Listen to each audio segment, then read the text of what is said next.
Frankfurt airport کے قریب ایک گاؤں جس کا نام تھا ٹرائبور، وہاں کی رہائشی ایک بوڑھی عورت نے فرینکفرٹ انٹرنیشنل ایئرپورٹ کے خلاف عدالت میں کیس دائر کر دیا،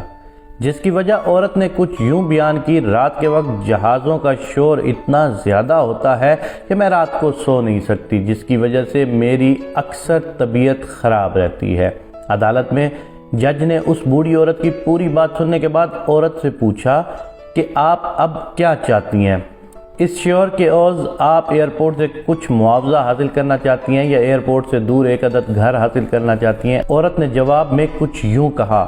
میں یہاں اپنے ذاتی گھر میں رہتی ہوں اور عرصہ دراز سے یہاں زندگی گزار رہی ہوں، چونکہ اب میری طبیعت اس قدر شور برداشت نہیں کر سکتی، اس لیے اس مسئلے کا کوئی اور معقول حل تلاش کیا جائے۔ اور ساتھ یہ بتایا کہ نہ تو مجھے کوئی پیسوں کی ضرورت ہے اور نہ ہی میں اپنا گاؤں چھوڑ کر کہیں جانا چاہتی ہوں۔ اس بات سے اس وقت کے موجودہ حکام بھی بہت پریشان ہوئے کہ اب اس مسئلے کا کیا حل ہو سکتا ہے۔ نہ تو عورت یہاں سے جانا چاہتی ہے اور نہ اتنے بڑے ایئرپورٹ کو کہیں اور منتقل کیا جا سکتا ہے۔ ایئرپورٹ حکام نے عورت کو اپنے کیس سے پیچھے ہٹ جانے کے لیے بے شمار فرمائشیں پیش کیں، ایئرپورٹ سے دور عالی شان گھر کی فرمائش کی اور ساتھ بڑی رقم دینے کی فرمائش بھی کی، لیکن وہ بوڑھی عورت اپنے فیصلے سے پیچھے ہٹنے کا نام نہیں لے رہی تھی۔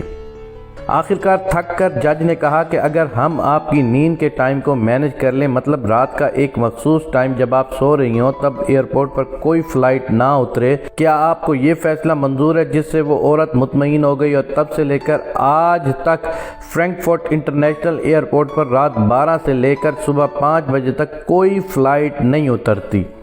یہ ہے وہ عزت کا مقام، یہ ہے وہ انصاف جو جرمنی اپنے عوام ٹیکس پیئر لوگوں کو دیتا ہے۔ یہاں ہر انسان کے حقوق برابر ہیں اور ہر ایک کے لیے انصاف کا معیار یکساں ہے۔ اگر اسی چیز کو تھوڑی دیر کے لیے ہم اپنے ملک کے لیے سوچیں کہ ہمارے ملک میں کیا ایسا نظام چل سکتا ہے یا ایسا نظام ہے، تو یاد رکھیے گا حضرت علی کا قول ہے کہ ظلم کا نظام تو قائم رہ سکتا ہے لیکن ناانصافی کا نظام کبھی بھی قائم نہیں رہ سکتا۔ ہمارے معاشرے میں جتنی ناانصافیاں پھیلی ہوئی ہیں، اگر ہم نے ان کو ختم کرنے کی کوششیں نہ کی تو آنے والا وقت بہت بے رحم ہو جائے گا۔ پاکستان کے اندر ہر انسان نفسا نفسی کی دوڑ میں گھس چکا ہے، پاکستان کے اندر مہنگائی کی شرح بہت زیادہ ہو چکی ہے، پاکستان کے اندر چوری ڈکیتیاں بڑھتی جا رہی ہیں۔ اگر ہم نے انصاف کا ماحول اور انصاف کا نظام ہم نے نہ کیری کیا تو ہم لوگ بھی ایک نہ ایک دن کسی بہت بھیانک قسم کے ملک کی طرح صورتحال میں پہنچ جائیں گے۔ دیکھیں، یورپ میں اگر ایک عورت کو اس کے حقوق مل سکتے ہیں تو یہاں پر بھی انصاف کا نظام مؤثر ہونا چاہیے۔ دنیا میں سب سے زیادہ پاورفل انصاف کا نظام دین اسلام دیتا ہے، لیکن ہم دین اسلام کو کیری کرنے والے لوگوں نے